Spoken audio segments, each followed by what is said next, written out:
सत्यराम, एक आदमी ने प्रश्न किया महाराज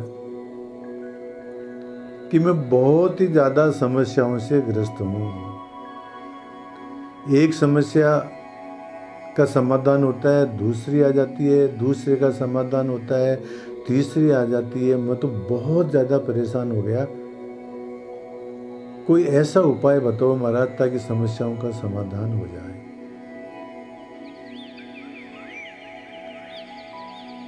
इस विषय के अंदर एक मेरे को दृष्टांत याद आता है, वो आपको सुनाता हूँ। एक बार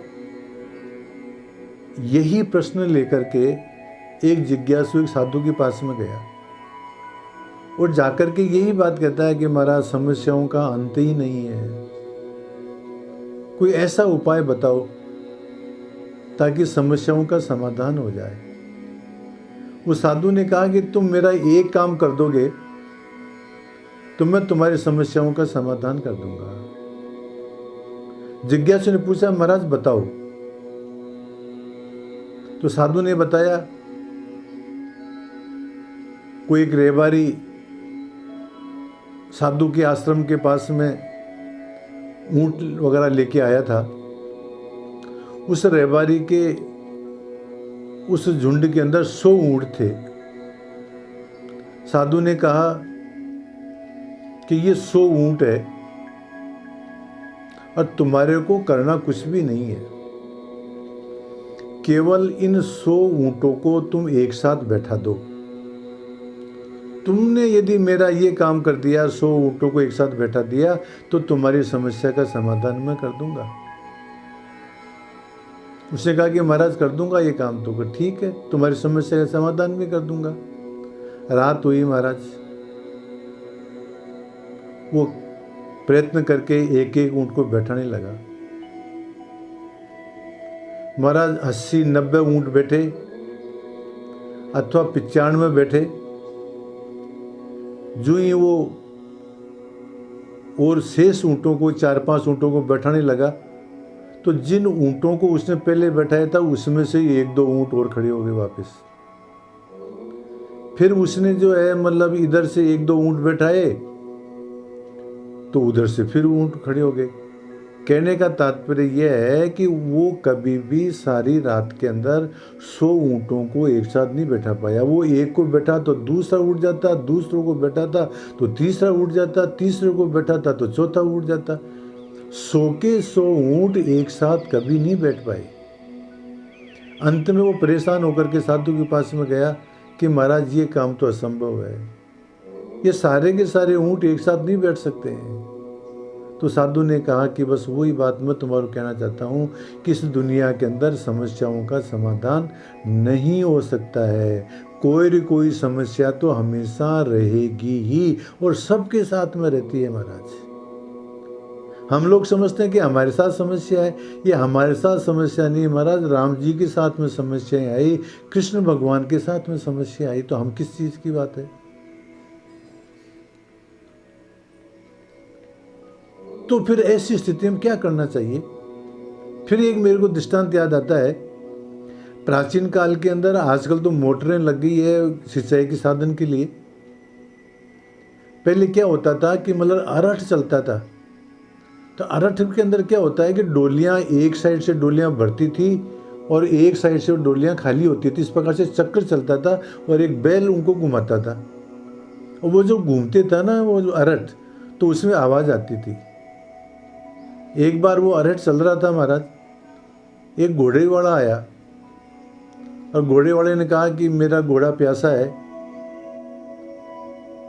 और ये जो तुम्हारे अरठ की जो आवाज़ आ रही है इससे ये चमक रहा है, इस आवाज़ के कारण से ये पानी नहीं पी पा रहा है, तो तुम ऐसा करो कि थोड़ी देर के लिए अरठ को रोक दो ताकि ये घोड़ा पानी पी ले। तो वो जो पानी जो निकाल रहा था उसने कहा कि यदि मैं अरठ को बंद कर दूंगा तो फिर पानी नहीं आएगा, और पानी नहीं आएगा तो ये पानी नहीं पी पाएगा। तो फिर घोड़े वाले ने कहा कि फिर इसका क्या उपाय है। तो उस किसान ने कहा कि और कोई उपाय नहीं है, ये अर्हट की आवाज़ भी आती रहेगी और इस आवाज़ के अंदर ही इस घोड़े को पानी पीना है तो पीना पड़ेगा, अन्यथा नहीं पी पाएगा। महाराज इसका तात्पर्य यह है कि समस्याएं इसी प्रकार से आती रहेंगी और हमारे को इन समस्याओं के अंदर ही जीना है, इन समस्याओं के अंदर इन समस्याओं का समाधान करना है और इन समस्याओं के अंदर ही हमारे को शांति से रहना है। हम ये चाहें कि समस्या शांत हो जाएगी तब हम शांत होंगे, ऐसा संभव नहीं है महाराज। इन समस्याओं के साथ में ही जीना है और इन्हीं परिस्थितियों के अंदर शांत रहना है महाराज। एक मेरे को फिल्मी गाना याद आ रहा है कि दुनिया में आए हैं तो जीना ही पड़ेगा, जीवन है अगर तो जहर तो पीना ही पड़ेगा, गिर गिर के मुसीबतों में संभलते रहेंगे, जल जाए मगर आग पर चलते रहेंगे। महाराज ये समस्या इसी प्रकार से आती रहेंगी और इनका हमारे को मुकाबला करना पड़ेगा, इनसे हमारे को हारना नहीं पड़ेगा महाराज। यदि हम हार गए तो जिंदगी से ही हार गए। एक उपाय हो सकता है और वो उपाय दादू जी महाराज ने अपनी वाणी के अंदर बताया है। दादू जी महाराज अपनी वाणी में कहते हैं, सो समृत संगी संग रहे, विकट घाट घट भीर, सो साई सो गह गई, जन भूले मन वीर। क्या कहते हैं दादू जी महाराज? सो समृत संगी संग रहे, वो जो परमात्मा समर्थ है, कर्तुम अकर्तुम अन्यथा कर्तुम समर्थ है, वो संगी है, वो हमारे साथ में रहने वाला है, वो हमारे साथ में रहता है हमेशा। सो समृत संगी संग रहे, वो परमात्मा हमेशा हमारे साथ में ही रहता है महाराज। विकट घाट घट वीर, चाहे कितनी विषम परिस्थितियां आ जाए, चाहे कितनी खराब परिस्थिति आ जाए, परमात्मा हमारे को छोड़ करके दूर नहीं जाता है, परमात्मा हमारे साथ में ही रहता है। तो फिर हमारे क्या करना है? सो साई सो गह गई, इस प्रकार का जो परमात्मा है उससे गहरी प्रीति रखो, उसके ऊपर गहरा विश्वास रखो कि वो परमात्मा मेरे साथ में है। जन भूले मन वीर, हे मेरे भाई उस परमात्मा को मत भूलो। तो महाराज इस जीवन क्षेत्र के अंदर समस्याएं इसी प्रकार से आते रहेंगी, हमारे को जो है भूलना नहीं चाहिए। दादू जी महाराज का शिष्य हुए टीला जी महाराज, वो कहते हैं, हरि बावे हरि दाहिने, हरि आगे हरि पीठ, टीला तू काहे डरे, चलो जाए हरि बीच। परमात्मा मेरे बाएं तरफ है, दाएं तरफ है, आगे है, पीछे है। दादू जी महाराज स्वयं कहते हैं, आगे पीछे संग रहे, आप उठाए भार, साध दुखी तब हरि दुखी, ऐसा सृजनहार। तो परमात्मा को अपने साथ में समझ करके, परमात्मा हमारे साथ में ये विश्वास रख करके और हम जो है महाराज कर्म क्षेत्र में उतरे। हमारे को कर्म तो करना ही पड़ेगा, पलायन नहीं करना पड़ेगा महाराज।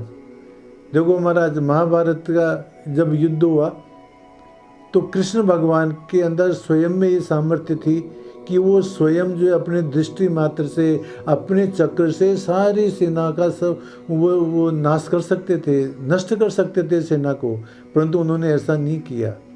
और उन्होंने अर्जुन को प्रेरित किया कि युद्ध तो तेरे को करना ही पड़ेगा, परंतु साथ में सूत्र दिया, मामन सुमर युद्ध चय, तू मेरा स्मरण भी कर और युद्ध कर, तू ये समझ ले कि मैं तेरे साथ में हूँ।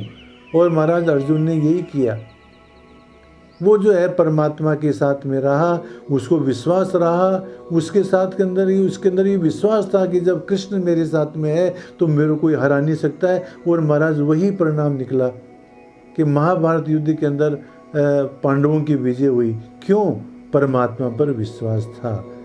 ठीक इसी प्रकार से ये संसार रूपी समुद्र है, ये संसार रूपी युद्ध है महाराज, इसके अंदर हमारे को युद्ध तो करना ही पड़ेगा, कर्म तो करना ही पड़ेगा, परंतु इसमें यदि हम विजय प्राप्त करना चाहते हैं, इसके अंदर हम शांति से रहना चाहते हैं, तो उस परमात्मा के ऊपर हमको दृढ़ विश्वास रखना चाहिए कि वो परमात्मा मेरे साथ में है और मैं विजयी होऊंगा, मैं शांत रहूँगा, मेरा कुछ भी कोई बिगाड़ने वाला नहीं है, मेरा कुछ भी बिगड़ने वाला नहीं है। इस प्रकार का विश्वास रखें महाराज।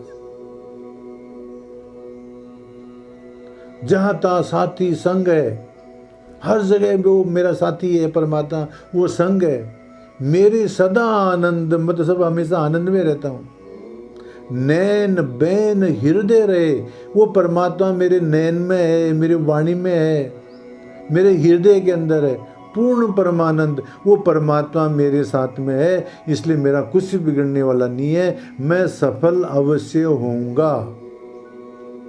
इन समस्याओं से मेरा कुछ भी बिगड़ने वाला नहीं है, परंतु कर्म तो करना ही पड़ेगा, युद्ध तो करना ही पड़ेगा। तो महाराज, इन समस्याओं से घबराओ मत, परमात्मा को अपने साथ में समझ करके और हमारे को कर्म करना है, हमारे को निश्चित रूप से सफलता मिलेगी। और बल्कि वास्तविकता तो ये है कि सारी समस्याओं का बोझ परमात्मा के ऊपर डाल दो कि तू जाने, तेरा काम जाने, और कर्म करते रहो, परमात्मा को समर्पित होकर के और कर्म करते रहो। निश्चित रूप से हम शांत रहेंगे, इसमें कोई संदेह नहीं है। जैसा भी मेरे को इस बात का उत्तर आया, वो मैंने उत्तर देने का प्रयत्न किया। सत्य रहो।